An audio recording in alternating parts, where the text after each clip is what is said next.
Welcome to Texas Border Watch. I'm Jordan Elder. From immigration issues to border security, we're breaking down the week's biggest headlines. And we're actually starting with something that's a little different for Texas Border Watch, considering it happened right here in San Antonio.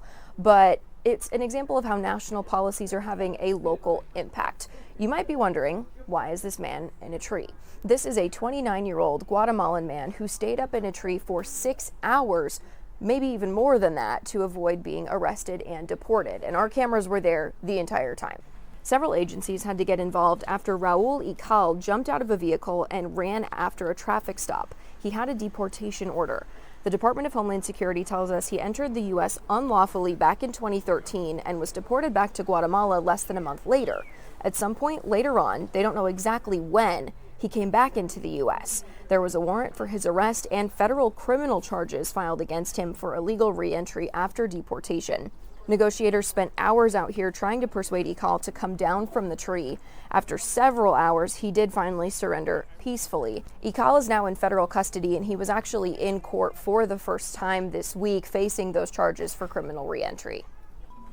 Congress is starting to work on a budget, and border security is front and center. Today, we're going to be breaking down the House Homeland Security Committee's proposal, specifically about border recommendations that they're hoping to take all the way to the finish line, starting with $46.5 billion in border barrier upgrades. One of the things you'll notice in these proposals is a lot of this is physical infrastructure, but a lot of it is technology too. So specifically, these border barrier upgrades, they're looking at fencing, access roads on the border, and cameras. They're also looking at more than 700 miles of border wall and then 900 miles of river barriers. Now, we have river barriers in a part of Texas. We've got about 2,000 feet. Some were installed in 2023, the rest in 2025, under the state of Texas's jurisdiction.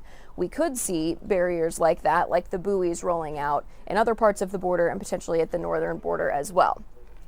They're also looking at putting $5 billion towards CBP facilities. Now, the proposal says that a lot of the facilities that Border Patrol is using right now are decades old and they're outdated, especially if they're trying to bring in more people. They want to have those updated facilities if border security is going to be a priority. They also want to bring in more personnel, putting $4 billion towards that. They're asking for 3,000 more agents, 5,000 more field operations customs officers, and more. They also want to put $2 billion towards signing incentives and retention bonuses for those new agents, as well as the agents that are currently with CBP. Another section sets aside $3 billion for more surveillance technology. That includes ground detection sensors, surveillance towers, tunnel detection, and communications equipment. Now, this is all still in discussion. The House and Senate create their own budget resolutions, which must be negotiated and merged, and then eventually they have to pass a single version of a budget bill. Congress sends that funding bill to the president to either sign or veto. So still early on in the process, but this is what we're looking at for border security.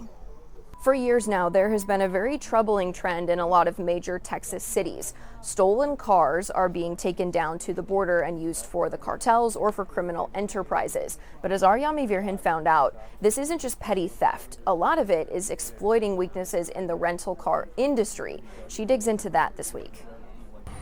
We're coming up to that dirt road, and he just turns right into that dirt road. Over the years, we have reported on this happening more and more in major cities. Stolen cars heading south. 5 years ago, this is what it looked like. Cars stolen from the San Antonio, Houston, and Austin area, ending up on the Mexican side to help cartels wage their wars.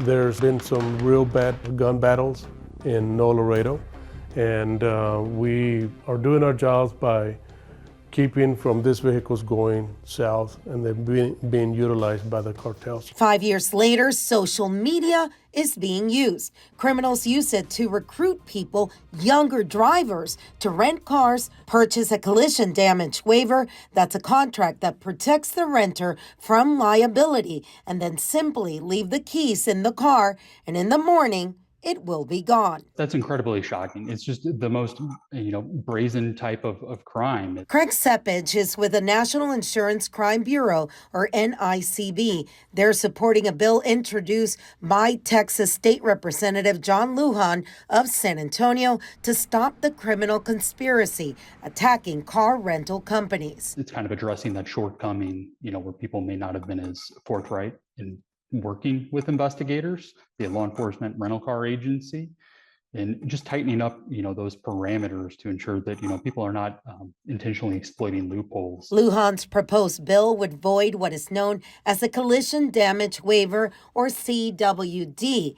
Now, the reasons for that would be if the renter fails to return the key, if they fail to file a police report within 24 hours, and if they fail to fully cooperate with a rental company and any law enforcement agency or other authority investigating the stolen vehicle. Lujan says we all pay if there is fraud because it is then passed on to consumers in the form of insurance premiums going up. At the end of the day, they might steal a car, they might steal money from these insurance companies, but the ones that truly pay for it is us, the ones that are honest, law-abiding citizens. We're paying for this criminal activity. We're paying for this racket. It's so the insurance that they get already can be taken away if they got caught. Data provided by Enterprise Mobility, which includes Enterprise, Alamo, and National Rental Car Brands, in fiscal year 24 alone, over 100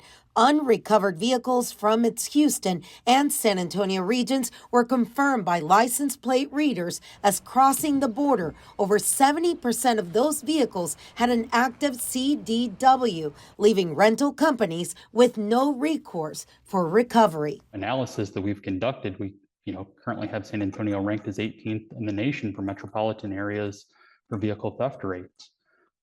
That's going to have a huge impact on people in those communities. Lujan says this bill aims to protect rental car companies from fraud and legitimate renters so they're still covered in cases of legitimate theft. That's all for this week's Texas Border Watch. You can read more about any of these stories over on our websites, news4sanantonio.com or foxsanantonio.com. We'll see you next week.